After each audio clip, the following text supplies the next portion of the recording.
Hey, SVGers, welcome back for another edition of the SVG News Sponsor Spotlight, and an exciting episode of the show today as we welcome a company built on the principle of using GPUs to power J2K video compression. They are called Comprimato, and we are joined by their CEO and co-founder, Jiří Matela. Jiří, thanks so much for taking the time. We're really excited to have you on board. How you guys doing? Hey, thanks for inviting me. I'm doing pretty fine. How are you?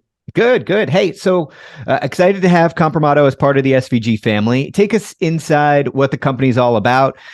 You as a company are celebrating your 10th anniversary this year, but for those in the SVG community who are maybe not familiar with what you guys do, what are you and your team up to today? Yeah, I mean, actually, it's going to be 10 years this year. We spin out from a university project here in Czech Republic. And initially, as you just said, I mean, we did the JPEG2000 GPU acceleration. We were actually the first company that kind of invented the parallel processing of JPEG2000 that can result in real-time video encoding on a GPUs for the JPEG2000 codec. And that codec is today used mostly, I would say, by the Hollywood industry. There is no single Hollywood studio that is not using Comprimato JPEG2000 codec to some extent. But today we mostly focus on live video production, live video encoding and transcoding, including the JPEG2000, but also a whole variety of other video formats and standards. Sure. Well, we'd love to know how that fits into the live world, because obviously that's the bread and butter of sports. So what are some of the key solutions or services that are in your product line right now that you think are worth highlighting for the live sports community specifically? Absolutely. I mean, I would definitely mention our live transcoder, which is software and GPU accelerated, actually, platform for live video encoding and transcoding. We mostly focus on low latency remote production on-prem or in the cloud. And based on that particular platform, we also created an appliance encoder, which is a software encoder packaged into one rack unit server. It's a kind of like co-designed product with a company called AJA, a traditional broadcast manufacturer. And basically those two products go pretty well hand in hand when it comes to remote production, because Bridge Live is a high-end video encoder that supports JPEG2000 TR1, can do 422H.264, can transport video over the internet or any other unreliable network connection. And Live Transcoder is software that can be deployed in a cloud or in a prem, and it can go between, almost any to any video format today. So very often it serves as kind of like an entry point to a remote production workflow, whether it's in cloud or in a on-prem. Okay.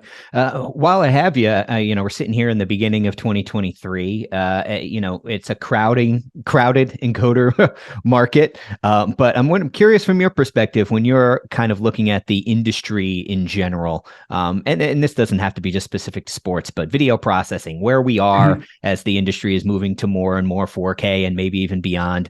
What are some key trends technologically that you personally are keeping an eye on to kind of see how they play out? Yeah, I mean, there's many things, but I mean, if I stick more to production world rather than, distribution and streaming, I think that the never-ending and always ongoing transition to IP is still something interesting, because technologies are there, however, not always super practical and easy to deploy and start using. Especially, if you don't have a deep background in both video and IP networks, right? So what came, as a little bit surprise to me was the success of NDI in general, especially in a cloud production workflows. A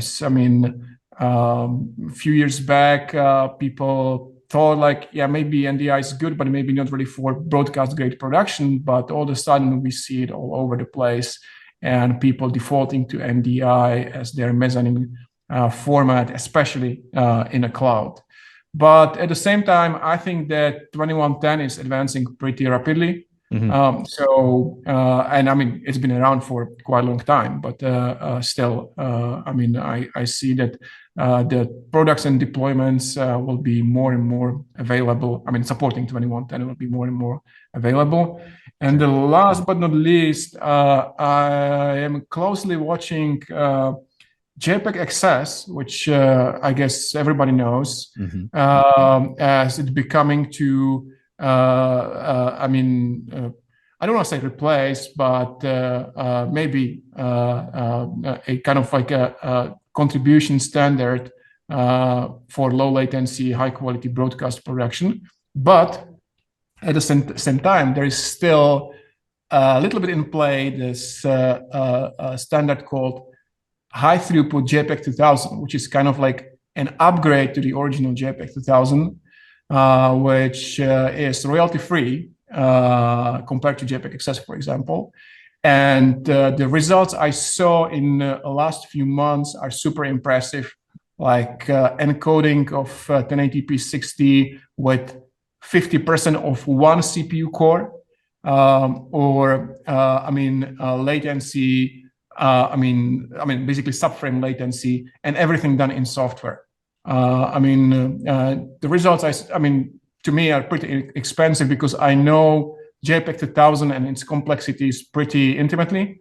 So seeing the advancement that the people did with the group around Dr. Taubman did around, I mean, for the high throughput JPEG-2000 is pretty cool. And at the same time, I mean, with all these advantages like, you know, very low latency and very low complexity, it maintains all the advantages of the original JPEG-2000. Like, for example, the resolution scaling, if we talk about, you know, 4K or 8K, I mean, being able to decode only HD out of 8K, I think might be pretty, I mean, cool feature of a codec. Yeah, no doubt. That's really, really fascinating. And Jiří, really appreciate you sharing that with us. He is Jiří Matela. He's the CEO and co-founder of Comprimato. You can learn more about their company at their website, comprimato.com. Jiří, we're so excited to have you and your company as a part of the SVG family. I really appreciate you sharing the time today as well. Thank you so much, guys. All right. You can learn more about Comprimato also at our website and watch more SVG new sponsor spotlight videos at our YouTube channel and at sportsvideo.org.